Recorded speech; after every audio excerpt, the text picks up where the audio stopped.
porque no hay ideas sin consecuencias ni verdades absolutas. Para conocer es necesario preguntar, preguntarnos inicialmente y por supuesto preguntarle a las personas que saben. Por eso me da mucho gusto que esté con nosotros el historiador, el crítico, el coeditor de una revista de arte muy interesante, La Domadora, Alfonso Miranda. Él es director del Museo Sumaya y estamos haciendo contacto con él precisamente porque se cumplen 10 años de esta propuesta museística que realmente ha animado la Mesa de la Cultura de México y no solo para los mexicanos desde hace bastante tiempo. Gracias, Alfonso, por estar aquí. Querido Javier, un placer poder coincidir contigo, que tanto te admiro, y con todo el auditorio de un entrañable proyecto cultural como es Canal 22. Alfonso, cuéntanos lo que sabes, digamos, del inicio. Sabemos que Carlos Slim es un coleccionista. Yo lo llegué a ver con Carlos Monsiváis ahí en la Plaza del Ángel adquiriendo algunas cosas, pero cuando se hizo el museo me di cuenta que su propuesta de colección era mucho más amplia de lo que había pensado. Así es un proyecto de un profundo amor por México, para México, que nació en una reestructura urbana de lo que fue esa fábrica de papel de Loreto y Peñapobre el diciembre de 1994. Esa primera sede pues tuvo una maduración, un espacio de pulso atractivo, hasta que las dimensiones de la propia colección rebasaron el edificio en cuestión, y aunque sigue siendo ese espacio un museo en Plaza Loreto, en 2011 se trazó ese eje cultural hacia el poniente de Ciudad de México con Plaza Carso. El 29 de marzo de hace justo 10 años, pues abrió sus puertas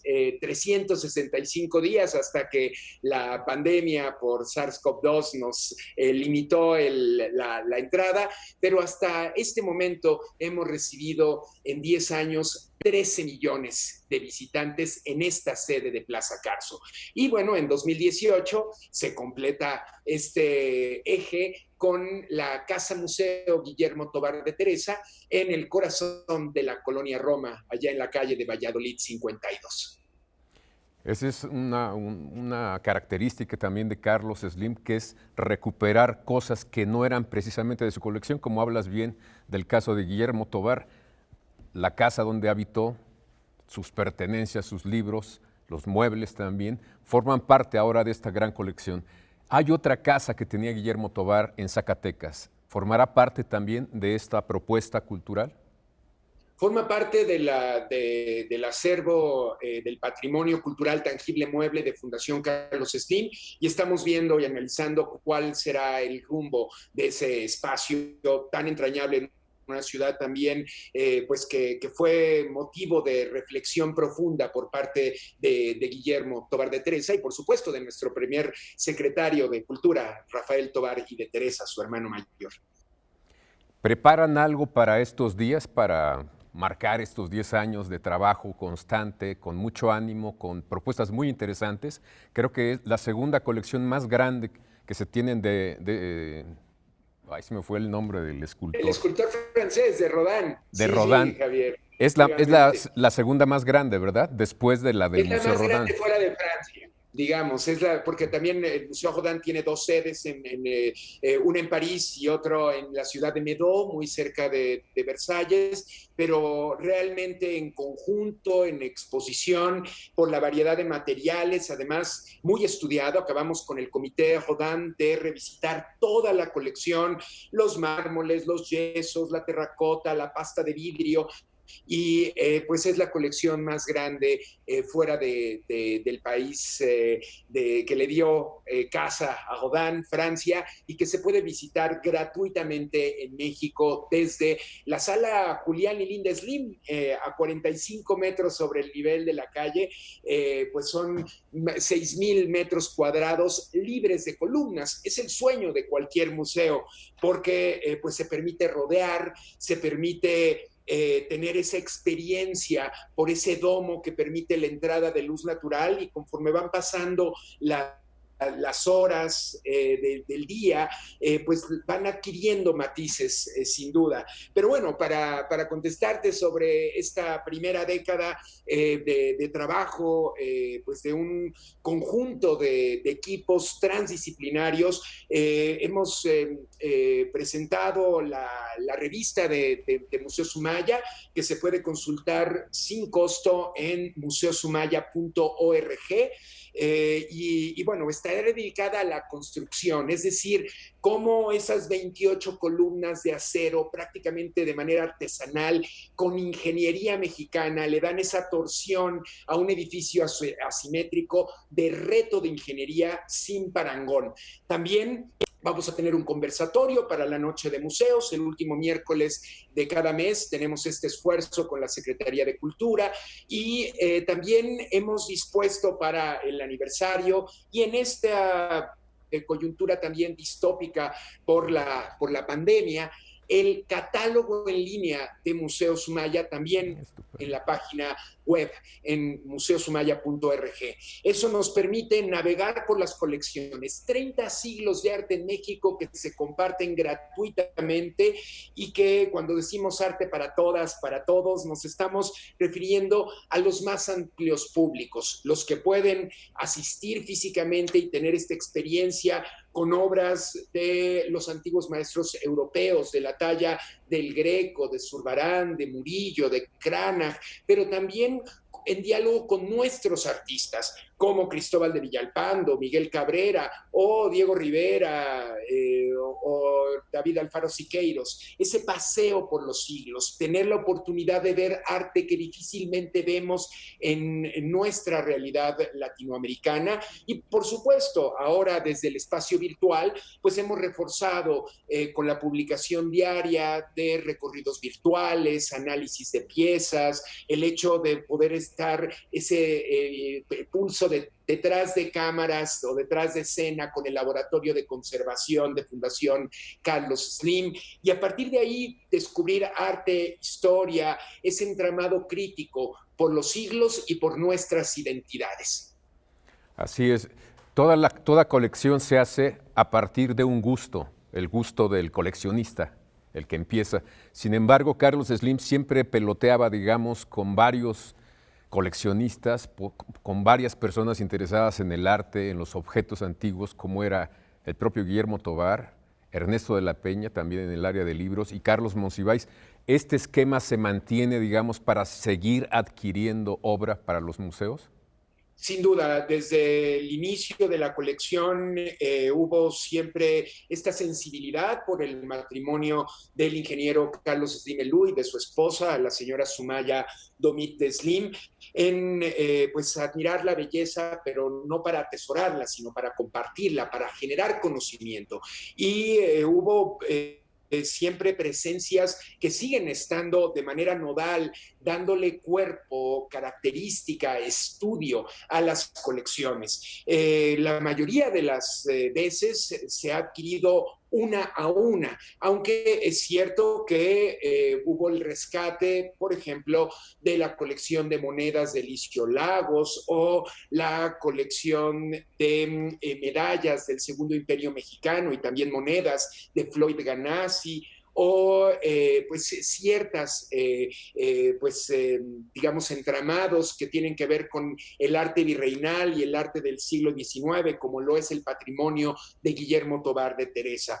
Sin embargo, pues hay un comité de adquisiciones y si bien la última palabra y la voz y el eje y las sensibilidades del ingeniero Slim, pues hay un grupo nutrido en distintas latitudes para reforzar qué colecciones son las que pueden, digamos, robustecerse, qué piezas pueden ingresar, o también importante, parte de la misión dentro de Fundación Carlos Slim, obra que debe de repatriarse o que puede repatriarse. En algún momento salió del país el arte virreinal, el arte de nuestros artistas mexicanos, y el hecho de que regresen a nuestra tierra va a permitir no solamente el estudio, la conservación, sino el disfrute pleno para todos los públicos. Así es. Alfonso, tenemos que ir a un corte y regresamos contigo.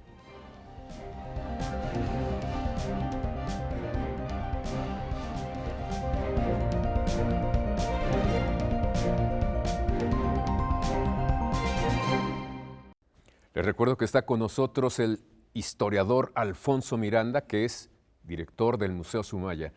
Alfonso, nos estás comentando cosas muy interesantes. Hablaste de la repatriación de algunas piezas. ¿Tú crees que es tan necesario que vuelvan a nosotros para poder tenerlas más a la mano? ¿O son mejor conservadas a veces en otras partes y no importaría que se quedaran allá? Depende de qué estemos hablando. Sin embargo, como lo apunta la maestra Miriam Kaiser, quizá el mejor embajador de todos es el arte. Y el hecho de que estén en otras colecciones, en otros espacios de disfrute, en otros museos. Por supuesto que habla de México y habla con una voz nítida, contundente, habla de nuestra identidad también hacia afuera.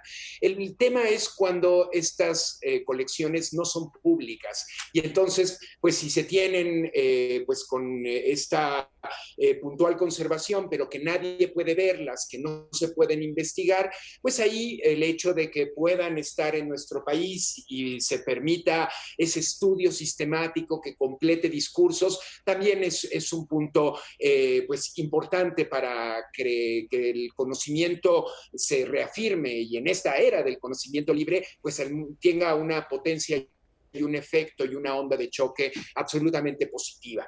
De cualquier forma, la vocación de museo desde 2000 ha sido itinerar las colecciones de Museo Sumaya por toda la República Mexicana. Seguiremos en este aliento.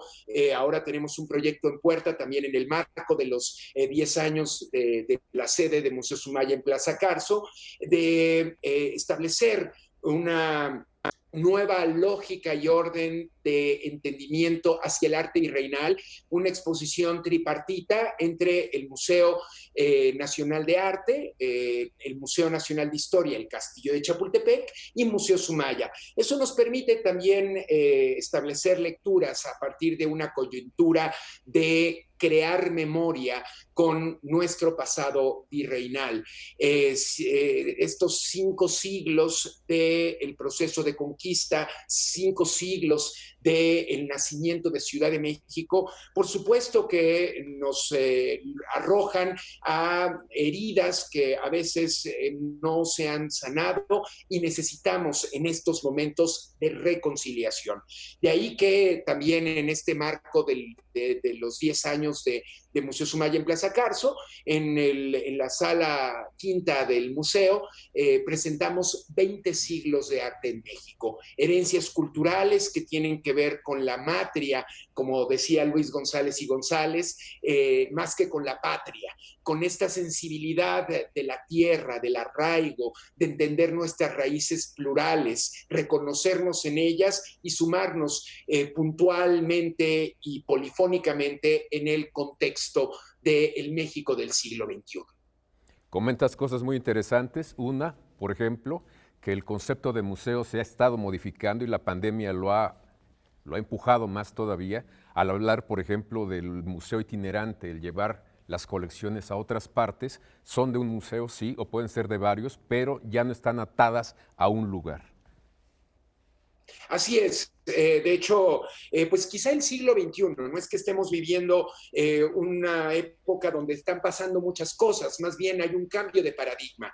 Y el museo es un espacio de ideas, democratizador, que analiza los pasados para entender los futuros. Entonces, así como Bertolt Brecht en el teatro rompió la cuarta pared, el Museo del siglo XXI rompe esta idea y por eso salimos a las calles.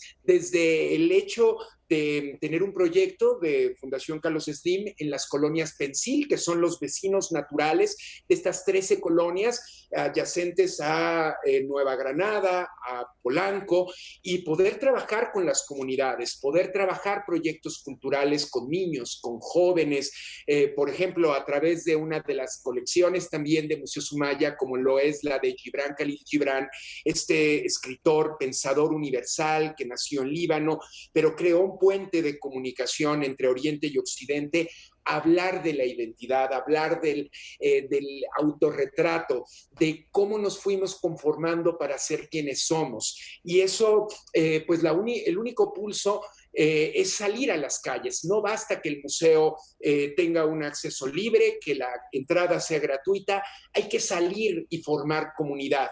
Y eso ha caracterizado el proyecto cultural de Museo Sumaya, tanto en Plaza Loreto como en Plaza Carso, en la Casa Guillermo Tovar, de entender quiénes somos los públicos que asistimos a los museos y cómo, tanto virtual como físicamente, podemos en realidad abrazarnos y con responsabilidad en estos momentos también reabrir los espacios y tener protocolos muy estrictos donde se utilice el cubrebocas, donde podamos tener procesos de desinfección, incluso con agentes químicos de altísima calidad.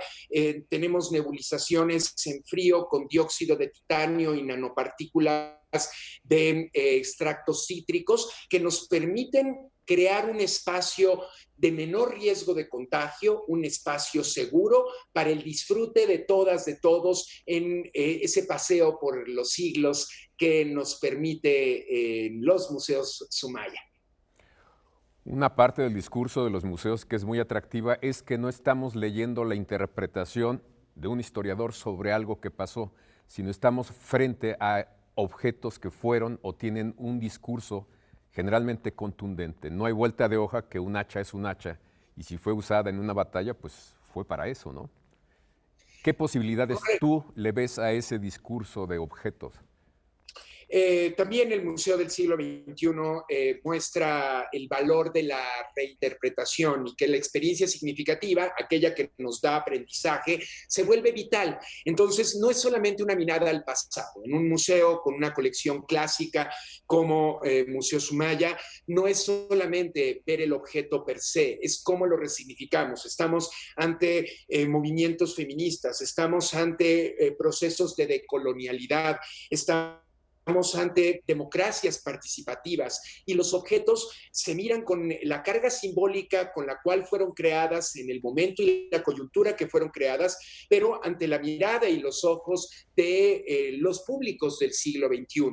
Entonces se van rearmando, rearticulando conceptos, incluso deconstruyendo a formas anquilosadas, donde veíamos pues que procesos heteropatriarcales hoy se sienten caducos y tienen que lograrse dar golpes bien asestados. Entonces, los museos permiten la reflexión, permiten la imaginación, permiten la reconciliación también en momentos de duelo como los que estamos viviendo.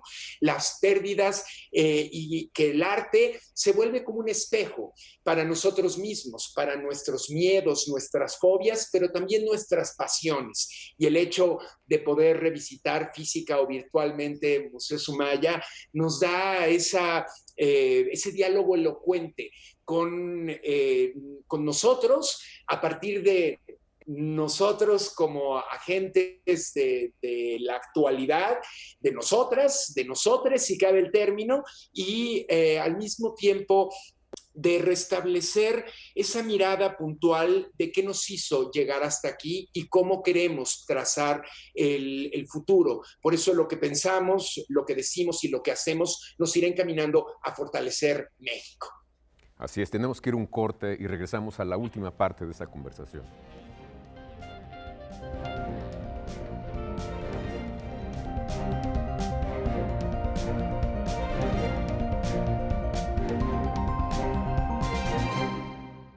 Les recuerdo que está con nosotros el director del Museo Sumaya.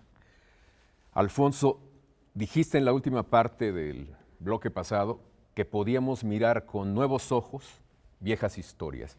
Podemos reinterpretarlas, debemos hacerlo, porque a veces me da la impresión que se hacen grupos en donde dicen no podemos juzgar, por ejemplo, algunos hechos como la conquista a partir de nuestros ojos, sino en el contexto en que ocurrieron las cosas. ¿Se vale entonces sí mirar de otra manera y ser críticos también de ese pasado? Es un ir y venir de ideas. Evidentemente no podemos cambiar el pasado, pero sí podemos mirar nuestra aproximación al pasado. Esa es la historia misma. Y el hecho de pues polarizar entre unos y los otros no ayuda a tener un mejor hilvanado, una urdimbre y una trama de un tejido social que a veces se ha roto por la guerra, por la desolación, por la injusticia social, por cualquier adversidad. Entonces sí somos responsables, no de cómo pasaron las cosas, sino de cómo resignificamos que pasaron los hechos. Y el arte, por ejemplo, con el biombo de la conquista, nos hace ver no solamente cómo se retrató la guerra en un momento determinado, sino entender que hubo un patriotismo criollo que forjó una identidad de la cual fue heredero el siglo XIX mexicano, y de ese México independiente nosotros también abrevamos en él. Así es que, si bien no podemos cambiar las circunstancias que gestaron el nacimiento de una nación, sí podemos ver con ojos de reconciliación cómo mirar a las sociedades de otros momentos y a nuestra sociedad, en momentos en que, por supuesto, no necesitamos de polarización, necesitamos de puentes, de vasos comunicantes que nos permiten, y el arte es eso, ser mucho más reflexivos, ser mucho más intuitivos con procesos de paz, de unidad, de democracia. Entonces tiene mucho sentido el arte y particularmente los museos en momentos difíciles como los que estamos pasando. Crean puentes. Así es, nos arrojan irremediablemente, a veces con estridencia, a escuchar la denuncia, a hablar fuerte, a mirar cómo fuimos para dejar de serlo. Y en este sentido, bueno, pues las plataformas culturales son también corresponsables de establecer esos diálogos. De ahí la necesidad del aliento a que no se cierren espacios culturales, a ocuparlos con responsabilidad, a lo mejor no abrir más, sino a darle un buen sustento a los que ya existen, y para ello pues se necesitan de recursos económicos, materiales, humanos y, por supuesto, ante todo, de audiencias que puedan recorrerlos, que puedan disfrutarlos, que puedan también críticamente apuntalarlos, y es pues un espacio tan plural como el de México y el de Ciudad de México, que pues necesitamos de visitar nuestros museos, de vibrarlos, y que también nos ayuden a abrogar el centralismo, y de ahí el copioso programa itinerante de llevar a todas las latitudes pues las propuestas culturales que no necesariamente nacieron en la capital del país. Así es. ¿Se forman entonces las audiencias? ¿Se educa a la gente para acercarse a? La educación pues nace en casa y se refrenda en la escuela. Adyacentemente, el museo no es una escuela formal, pero sí secundaria, y el hecho de que llevemos a nuestros niños, a nuestras niñas a un museo, no como obligación para copiar, y ahora con estas nuevas tecnologías, por ejemplo, desde el Sumaya tenemos plataformas con realidad aumentada, realidad virtual, también de descarga gratuita a partir de la plataforma creada en México, RA Infinitum, pues nos permite acercar el diálogo hacia la hipercontemporaneidad, con tecnología, con otras maneras de descubrir que las manifestaciones, de nuevo, no son del pasado, son de todas, de todos. Y bueno, la revista de Museo Sumaya en marzo, pues que dedicada a la construcción, también ver cómo se fue trazando pues este complejo de una esquina tan vital como lo es la de Boulevard Cervantes Saavedra y Presa Falcón, donde emerge este edificio de Museo Sumaya. En la revista del museo podrán encontrar textos de una entrañable maestra, Miriam Kaiser, también de la directora del MUNAL, de la querida Carmen Gaitán, de un maestro que dirige el Museo Nacional de Historia, el Castillo de Chapultepec, Salvador Rueda, pero también de la rectora de la Universidad del Claustro de Sor Juana, Carmen Beatriz López Portillo, del Instituto de Investigaciones Estéticas con Jaime Cuadriello, y bueno, pues entrañable colaborador tanto de la UNAM como del Centro de Estudios Estudios de Historia de México, Fundación Carlos Slim, el doctor Carlos Martínez Assad, también arroja luces sobre lo que implica este paso de una década de Museo Sumaya en Plaza Carso. Así es que la invitación es a que podamos recuperar nuestro espacio público responsablemente, que alentemos los discursos de los museos y que sigamos retratando esos hexágonos, esos 15.523 hexágonos de aluminio que revisten esta piel de Museo Sumaya y que se vuelve ya un icono de nuestras redes sociales y que esperemos que siga siendo un referente de la vitalidad, de la reconversión urbana y de la modernidad de nuestra Ciudad de México, el Museo Sumaya en Plaza Carso. Pues sí, lo dices bien, el propio museo es una pieza más de este gran proyecto cultural, pues para tender puentes con comunidades, con toda la sociedad, para resarcir ese tejido social que muchas veces sentimos que se ha desgarrado en algún momento. Gracias, Alfonso, por compartirnos tus comentarios, la visión que tienes de la cultura y los museos, tu visión también del pasado crítico que debemos aprovechar y sobre todo para documentarnos el qué van a hacer, el qué están haciendo para celebrar estos 10 años del Museo Sumaya. Querido Javier, un placer de verdad siempre encontrarte, sabes de mi admiración para ti y estoy cierto que coincidiremos en otros momentos. Gracias por estar siempre presente de los proyectos de Fundación Carlos Slim y bueno, pues esperarlos en Museo Sumaya. Estamos en las redes sociales siempre como @el Museo Sumaya. Arte para todas, 30 siglos de arte con la oportunidad de establecer ese diálogo constante y crítico con todos los Méxicos que necesitamos de unidad. Así es que gracias y pues arte para todos. Hasta la próxima. Pues gracias, Alfonso, por participar con nosotros en Debate 22 y sobre todo gracias a ustedes por acompañarnos y los esperamos también aquí la próxima semana.